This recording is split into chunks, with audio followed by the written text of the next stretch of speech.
Welcome back, Shalligators. This is part 2 of our Shall Literature Book Club breakdown of Jessica Simpson's memoir, Open Book. It's been a long day. Now, yesterday in part 1, we talked about 2 of the 4 main themes, as I've kind of identified them in this book. Basically, how to grow and change without feeling like you're disappointing other people, and what to do if your persona, whether it's a super perfect persona, or it's a persona that simply isn't either accurate or doesn't serve you anymore, how to look people in the face and be like, I'm sorry, that's not me. Basically, it was about disappointment. But today, we're going to focus on essentially the second half of the book, wherein Jessica has extricated herself from her marriage.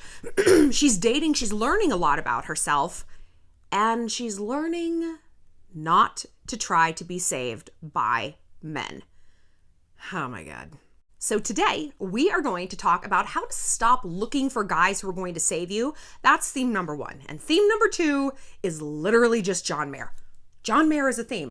But before we get started, just want to remind you guys to follow me on Instagram at ShallonXO. If you want to pick up this book, if you haven't read it or listened to it on audiobook, I love the audiobook version because Jessica narrates it herself. Click the link in the bio. You can pick it up super easy. Also, be sure to follow my new blog/newsletter, Eat, Pray, Love. It's a super intimate way to connect with me. And actually, this book by Jessica inspired me to start it. She was just so open and real and talked so much about how journaling helped her process her feelings that I'm like, I need to do that. And God knows I can't just do anything in private. I have to bring you guys in on it because there's a sisterhood here, and that's what women do. We connect with each other. Also, speaking about connecting with things, there's a new video up on Flay's, my subscription-only saucy video platform, talking all about threesomes. We did a part 1 last week about whether or not a threesome is right for you. But this week, we talked about the actual logistics of how to get a threesome started, what sexual things to do in a threesome, the pace, all of that. Things that people kind of don't tell you and you sort of have to learn on the fly. So head over there for that and get excited because some Shallentine's Day coverage is around the corner. I've been listening to your feedback. I'm so excited. Okay, so Jessica. So like I said, last time we talked about growing and changing, and I read to you this one paragraph that talked about, how her best friend / assistant had this idea of her that she kind of didn't want to, Jessica didn't want to disappoint her.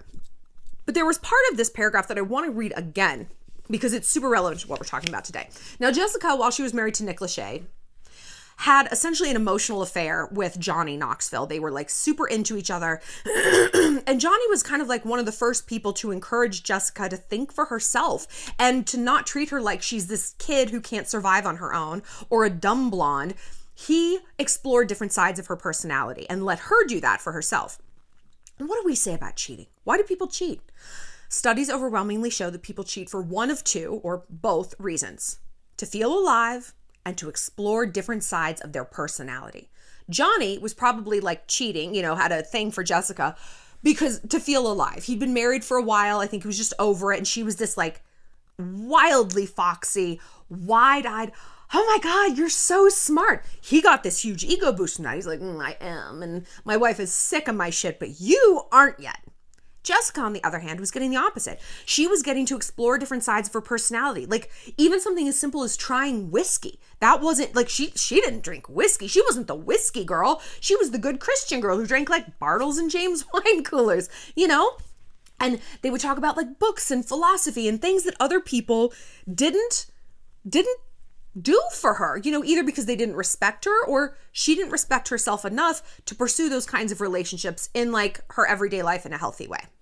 So she latched onto him. He was a bit of a hurt locker for her. So this is how she described Johnny. 10 years older than me, he spoke of writers who inspired him, like Jack Kerouac and Hunter S. Thompson, and how they brought a spirit of adventure to everything they did. It was something he emulated. Nothing was ever average with him. It had to be the best night of your life or it wasn't worth doing. And this wasn't a performance. He made me feel that spirit of adventure as he asked me about my life, not just my present, but about who I wanted to be. I could share the deepest, authentic thoughts with him, and he didn't roll his eyes at me. He actually liked that I was smart and embraced my vulnerabilities. He didn't make fun of me. He laughed with me. He believed in me and made me feel like I could do anything. And the only person who ever made me feel that way was my dad. Certainly not my husband. He's saving me, I told Casey, her friend. She told her friend this. Jessica Simpson, you don't need him to save you, Casey said. You can save yourself. This ain't this it. I think Johnny was a hurt locker for Jessica because, like she said, he saw me. We talk a lot about shadow selves on here, but it's been a minute since we brought up shadow selves. But when we always speak about shadow selves, we always talk about Meghan Markle and Prince Harry. Excuse me.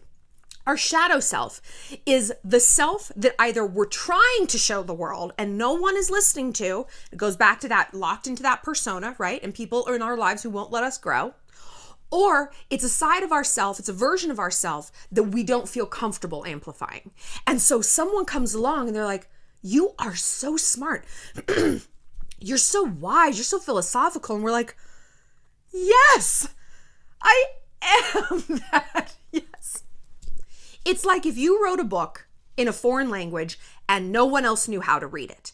And then you're like, but it's a masterpiece. It is. And everyone's like, okay, I don't know. It's just a bunch of gibberish. It doesn't mean anything to me. And then someone comes along who actually speaks that language. You're like, oh, this is so good. And you look at that person like, oh my God, yes, you get it. What do they get? They've just read the book. The book is the thing to get. The book is the masterpiece, right? Other people walk down a hall and they see it as a hall. Other people walk down, they look at the art on the wall, suddenly it's a fucking museum. Big difference. The only difference is the people walking down the hall. The art exists as masterpieces no matter who is looking at it. You exist as a masterpiece whether or not someone's reading you or looking at you or not. And the way to free yourself from the tyranny of this book versus reader, masterpiece versus viewer construct, which creates hurt lockers and obsession and fixation because they're the only one that gets me. They just know me. Nobody else gets me. Is to get yourself. Exactly what Casey told Jessica. You save yourself. What she liked about Johnny and what she liked about other guys that she dated is, again, they gave her that portal, that freedom and safety to explore different sides of her personality. They were like tour guides. Oh, come over here. Look at this exhibit. She's like, oh, I never would have gone to this place in this city without this tour guide. But you know what? People explore things without tour guides all the time, don't they? Yeah, a tour guide's going to make it easier. They're going to put you in that big stupid bus and they're going to feed you that lame ass lunch with an apple and Lay's, a small bag of Lay's potato chips. Fucking save it. I'd rather starve. I hate both of those things. And they're going to show you exactly what they want you to know. But when you are an explorer, either in a town or in your own wilderness, you're moving at your own pace. You're discovering things for yourself. I say all the time, I love to travel by myself because I can just follow my nose. I can spend 4 hours in a museum. I can spend 4 hours in an ice cream factory. I can do whatever I want. And that to me is discovery. That is a satisfaction of travel. And even if, okay, maybe I didn't see every single monument, every single museum, every single historical landmarker, but I saw things that were important to me and that made me happy. Isn't our life kind of like that? If we are our own emotional tour guide, we are going to be led to the things that actually matter to us. I'm sure we've all gone on tours and it's like, here's another monument. You're like, oh, but there was some aspect of that town or that place. You're like, that was really cool. I really wanted to see more of that. Oh, but everyone told me to keep moving. No, we can't stay here. We got to keep going. We're not staying at the Flamingo Sanctuary. We're moving along. But if you're on your own, if you are willing to take the risk to be your own tour guide, you can discover things that are actually authentic and jazzy to you. What if, instead of waiting for men to save us, and okay, he's going to save me from my self-esteem. He's going to make me work out every day and get me super healthy. He's going to help me hang those shelves because I don't know how to use a drill. He's going to give me purpose in my life because he's popular and charismatic, and that's what I want for myself. What if we could just be those things for ourselves? What if we could hang our own shelves? What if we could embody the charisma that we think a guy is going to somehow radioactively by osmosis infuse into us? What if we could work out every day by our own steam power and not have someone breathing down our neck at the expense of our time and our freedom? What if we could be the change we wanted to see? I've talked before about my body image issues, and they're long and deep and wide. And I remember talking to a therapist and she's like, why do you want to be 125 pounds? I'm like, because I want to strut around that resort in Mexico, feeling good, feeling like a bad bitch, not afraid, just unbothered, and just have this attitude. It kept circling back. I want this attitude. And she's like, what if you just have that attitude? I'm like, well, no. I have to have the body and then the attitude. And she's like, well, you're the only one that put that roadblock there. You could just remove that 125 pounds. You could jump straight to the end. You could jump straight to the finish line and just have that attitude. What if you just did that? What would happen if you just allowed yourself to be the version of yourself you want to be without these superimposed roadblocks of a guy, a marriage, a degree, a body weight, a stack of bracelets, whatever it was? What if you could just act as if? And my mind was blown. My mind was blown. Now, I'm not saying I snap my fingers and I'm fine being the weight I am. No. But I go back to that in every aspect of my life. What if I could just be the thing I think someone else has to give to me? If you could print money at home, actual money, like now it spends everywhere. If you could print money at home, would you ever go to work again? I wouldn't. What if you could print your own self-esteem? What if all the things you thought the outside world, that you were waiting there with this little beggar's mentality, please can I have some self-esteem? Please can I have a good body image? Please can I have a sense of purpose in life? What if you could manufacture that in here? Then you could look at everyone who was trying to lord over you like they were granting you, okay, here's a little self-esteem. You're allowed a little self-esteem. You know what you would say? Eat a bag of dicks. I don't need any of you anymore. I am a warm-blooded animal now. I am a self-contained unit. And think about the freedom you would feel in your life. Think about the freedom from the tyranny. I mean, your whole life would open up. Wouldn't that be wild? And like I said, we're not going to snap our fingers, and this is probably going to happen overnight. But it's like anything else. We have to practice to be good at it. We have to constantly work to infuse that mentality onto our everyday life and our everyday behavior. So you know what? I'm so sorry. I didn't mean to act like a beggar asking your bitch ass to tell me that I'm pretty via Snapchat and tell me that I'm hot so that I could feel hot and feel okay. I know I'm hot. And if I don't feel hot, I'm going to do the things that I think I need to do to get there. I'm going to work out. I'm going to brush my hair. I'm going to have 2 eyebrows and 0 mustache. That's what I'm going to do. And it was cool to watch Jessica kind of go on this journey because it's, it's slow and it's painful. But I think so much about something that Cher said. She was on some talk show one time, and this was like in the 70s or the 80s. And, Cher is like a superstar. And she's like, my mom always says to me, like, honey, when are you going to settle down and find a rich man? And I say to her, Mom, I am a rich man. And I'm like, it's the bossiest boss statement I've ever heard in my life because she embodies that warm-blooded thing that we're talking about, the print your own self-esteem. It's like, I am a rich man. Everything you think a man is going to give to me, I've given to myself. And therefore, because this isn't about being an island and some hermit and I don't want anyone. No. This is now, I'm dating for pleasure. I'm dating because I want you, not because I need you. And if your ass acts up, we're gone. We're gone. Because I don't need you. I want you and I like you and I'll miss you. But you aren't keeping me warm. I am keeping myself warm. You're a little tiny, like a little blanket, like a throw blanket that they give you on the plane. That's not something that's generating warmth. It's coming from in here. And suddenly we become ruthless in the best way.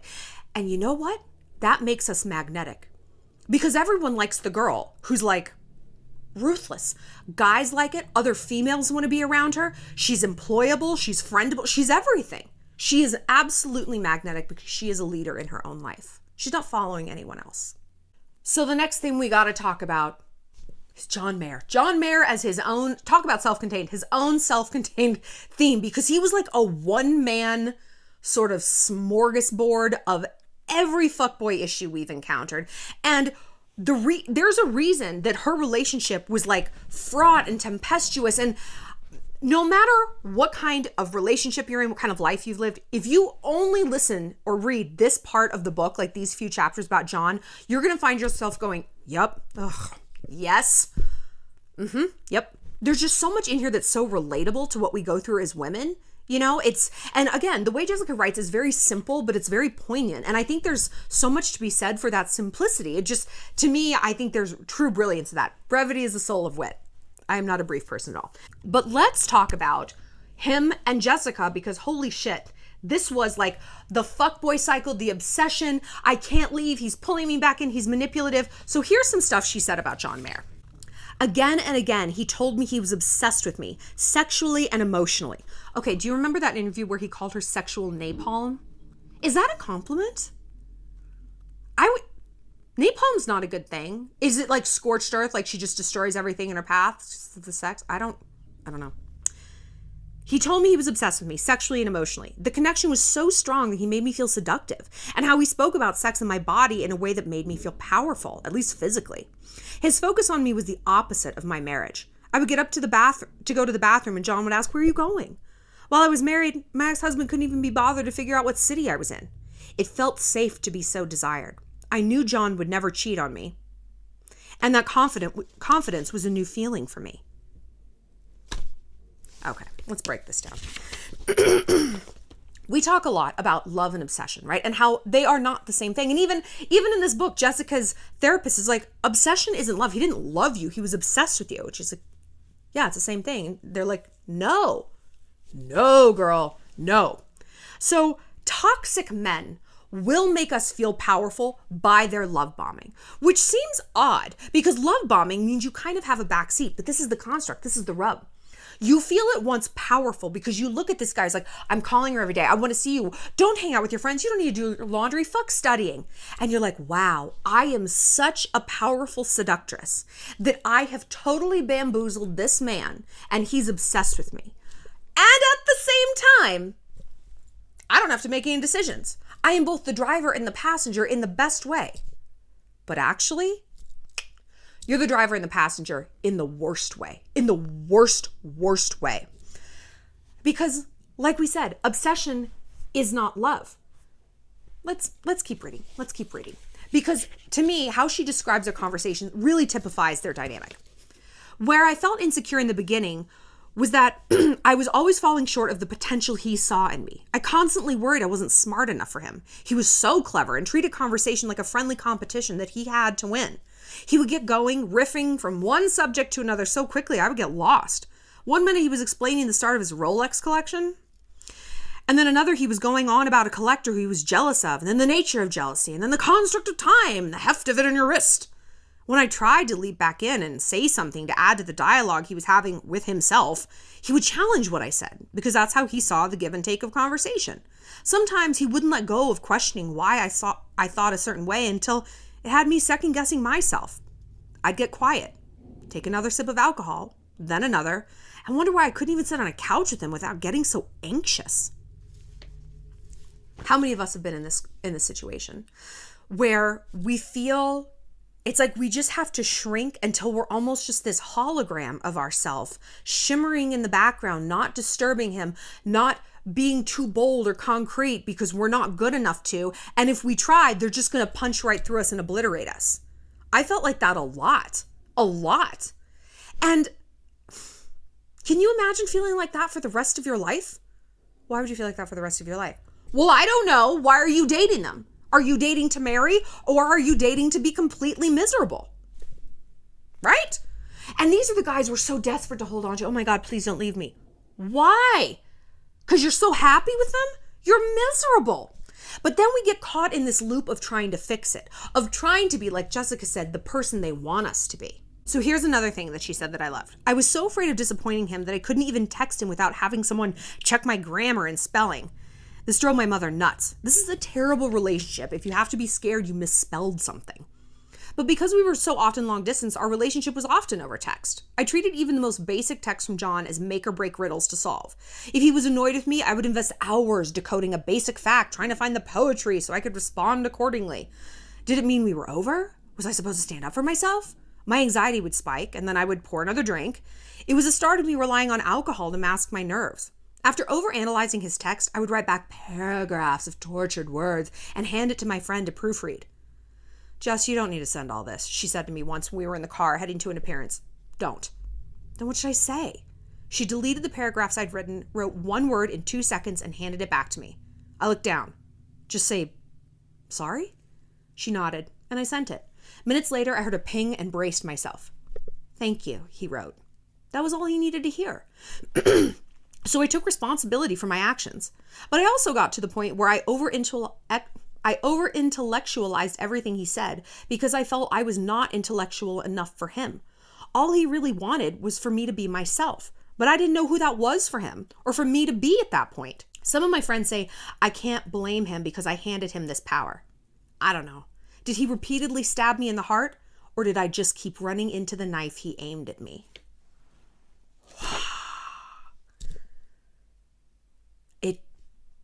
There's so much. It touches on how we are our own co-conspirators with these fuckboys. Like, and our friends know it. It's like, he just hurts me. It's like, do you know why he hurts you? Because you keep responding to him, girl.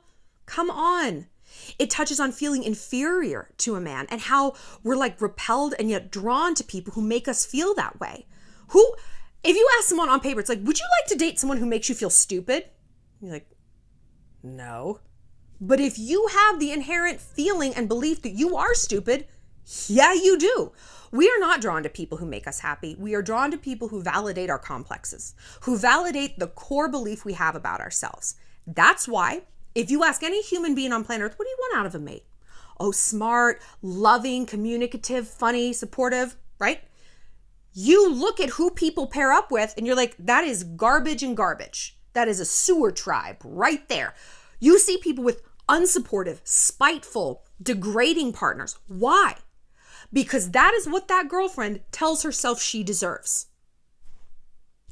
You are magnetized towards your thoughts. What you believe, you create. And it's very easy to think, to go back to this, a guy who's going to save me. Well, of course I believe that I'm not worthy of love. I haven't had love from a guy. So as soon as I have a guy to tell me that my body is good, I will believe that my body is good. No.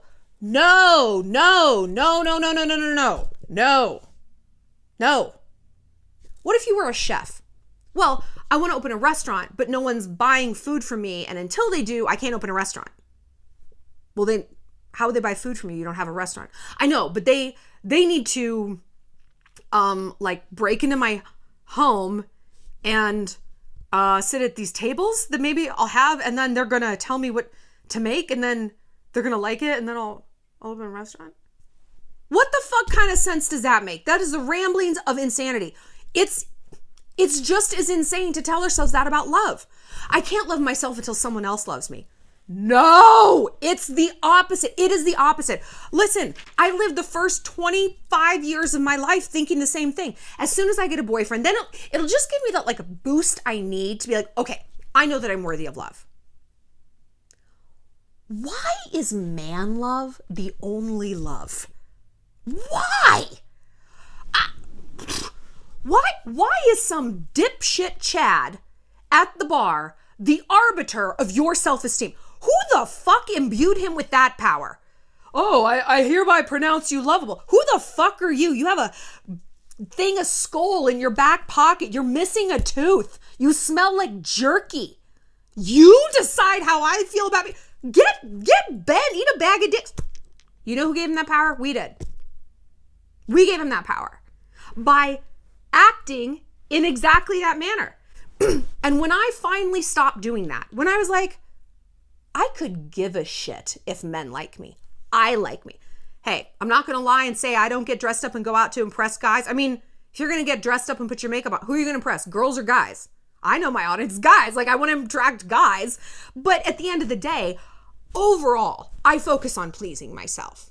Whether that's through my career, the jokes that I tell, how intellectual I am. I've had guys say, you're a little too smart. I was like, no, you're almost there. You're too dumb. I'm not too much, you're too little. And I have verbatim said that to a Tinder date. Didn't go great for the rest of the night. And I'm glad. I want to weed those people out. When I started deciding, you know what? I'm so focused on wanting a guy to see me and validate who I am, I'm forgetting what the subtext of that is. That I actually am validatable. I am that book. I am that hallway lined with masterpieces. I'm the paintings. I'm the masterpiece. And that's the good thing. If you're like, but he sees me and he loves me. No, baby girl. Let's flip that around. That means you love you and you want someone to agree. And guess what? Somebody in your life does. Your best friend, your coworker who's like your work wife, your work husband, your pet, your family. I bet if you looked around, there are people in your life who see the masterpiece. They are reading the book. But for some reason, you, like I, have decided that no. No, it's like every guy at Applebee's at the bar, though. They have to know. Fuck those people. What the fuck is their garbage ass masterpiece? No.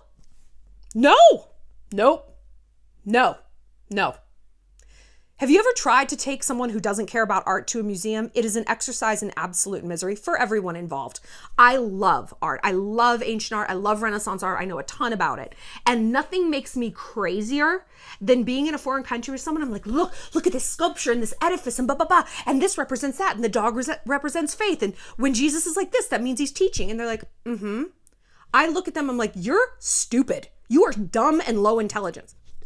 That's not true. They might just not care. But the point is, like, I get frustrated when someone doesn't see what I consider to be a masterpiece. And man, don't we feel that way about guys who don't love us? How dare you not love me? But connect with that instead of, he doesn't love me. Go a layer deeper. Oh, he doesn't love me because he's so inferior. How dare he gaze upon this masterpiece and see just a bunch of splashes of color? How dare he look at this sculpture of a woman and sees just a hunk of rock? What a weak-willed, callow, base, single-celled protozoa of a creature. I need not waste my time with someone there. I am an eagle. I shall not dine with pigeons. What if we started looking at our lives like that? You know what would happen? We would start to run the world. But let's just for now focus on how to run our own lives. I want to know what you guys had to say about J. Simp. Like I said, did you think she was a little slurry reading this book? I don't even mind. I have some good new books coming next. I think next, we're going to read the Steve Harvey book, Act Like a Lady, Think Like a Man, because his daughter, Lori Harvey, is an absolute weapon out there in Hollywood. I mean, she is, I love to see it. Do a TED Talk. But fortunately, we don't need a TED Talk from her. We have a big old book from her daddy. Stepdad? Doesn't matter. So we're going to be breaking that down. And like I said, if you want to pick up the Jessica Simpson book, click the link in the bio and head on over to Flays to watch my video on 3-ways. Ooh, baby. I will see you later, Shalligators.